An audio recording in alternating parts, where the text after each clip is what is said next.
បាទសូមជម្រាបសួរបងប្អូនដែលនិយមចូលចិត្តលេងបាក់សីកីឡានិងការចិញ្ចឹមសត្វទាំងអស់គ្នាបាទហើយនៅក្នុងវីដេអូនេះដែរខ្ញុំចង់បង្ហាញមាន់ដែលខ្ញុំទើបតែបញ្ចូលលមីតថ្មហើយឥឡូវដាក់វាហាលថ្ងៃបន្តិចដើម្បីថតចែកជូនបងប្អូនមើលលេងកំសាន្តនៅថ្ងៃនេះហើយក៏សូមអធិស្ឋានដែរដែលថតមាន់ទៅមានជាប់ខោហាលពីយករណីរណោហើយសូមបងប្អូនអធិស្ឋានផងសម្រាប់អាមួយនេះគីឡូវា25ហើយថ្ងៃហ្នឹងយើងបានបញ្ចូលមីថ្មវាបានសៃវាហើយនឹងបានហាលវាបន្តិចបន្តួចចាំដល់ពេលថ្ងៃយើងដាក់ថ្នាំបើកម្លាំងបន្ថែមនិងឲ្យវាស៊ីសាច់បើកម្លាំងបន្ថែមទៀតដើម្បីយើងត្រៀមចេញចូលនៅថ្ងៃទី7ខាងមុខហ្នឹងនៅសល់ប្រហែលជា2ថ្ងៃ3ថ្ងៃទៀតទេហើយសម្រាប់មេអំបៅនេះគឺខ្ញុំតែងតែថតវាជាញឹកញាប់ឲ្យបងប្អូនមើលឥឡូវខ្ញុំបានបញ្ចូលរបៀបថ្មវាលើកទី2ហើយខ្ទុយវារាងសាំដោយសារខ្ញុំជូតទឹកវាមិញលាងខ្ទុយវាប្រឡាក់ដីបងប្អូនសម្រាប់ខ្ញុំមុនមេអំបៅមួយមុនស2គឺពិបាកថែណាព្រោះវាប្រឡាក់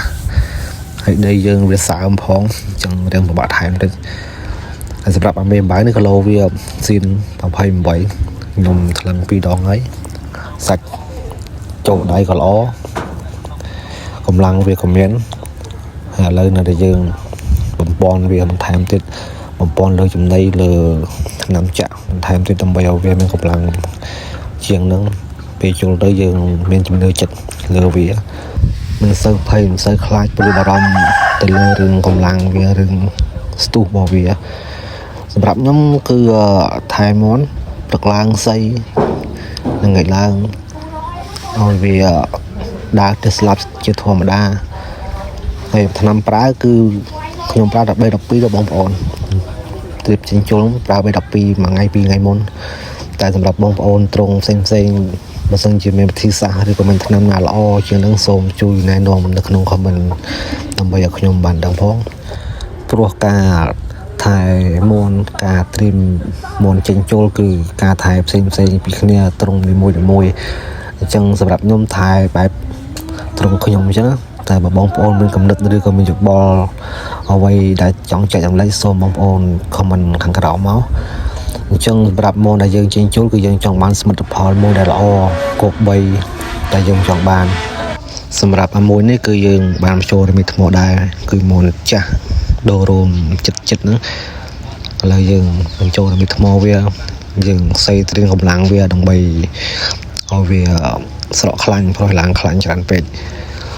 សម្រាប់អាខ្លែងនេះក៏យើងចេញចូលថ្ងៃ7ដែរបងប្អូនគីឡូ29អញ្ចឹងមកទាំងអស់នេះសង្ឃឹមថាថ្ងៃទី7ហ្នឹងវានឹងធ្វើបានល្អសម្រាប់សមិទ្ធផលរបស់យើងដែលយើងចង់បានបើសិនជាវាជួលឈ្នះយើងអាចលក់ចេញវិញតម្លៃថាគួរសមបើសិនជាវាជួលចាញ់អានឹងយើងមិនដឹងធ្វើម៉េចទេជាកម្មពីរបស់វាឬក៏ការជួលរបស់វាប៉ុណ្ណឹងមន់ផ្លែដែកគឺអញ្ចឹងឲ្យបងប្អូនហើយបងប្អូនអ្នកលេងបាក់សីកីឡាច្បាស់ជាយល់ច្បាស់ពីបញ្ហាហ្នឹងហើយមន់យើងមិនល្អមន់គេល្អមន់យើងល្អមន់គេមិនល្អវាមានទៅវិញទៅមកអញ្ចឹងណាហើយវីដេអូនេះមានតែប៉ុណ្្នឹងទេបងប្អូនសូមបងប្អូនមេត្តាជួយចុចពាក្យជឿឬក៏ Subscribe មួយផងដើម្បីទទួលបានវីដេអូថ្មីៗបន្តទៀតហើយក៏សូមអរគុណបងប្អូនទាំងអស់គ្នាដែរ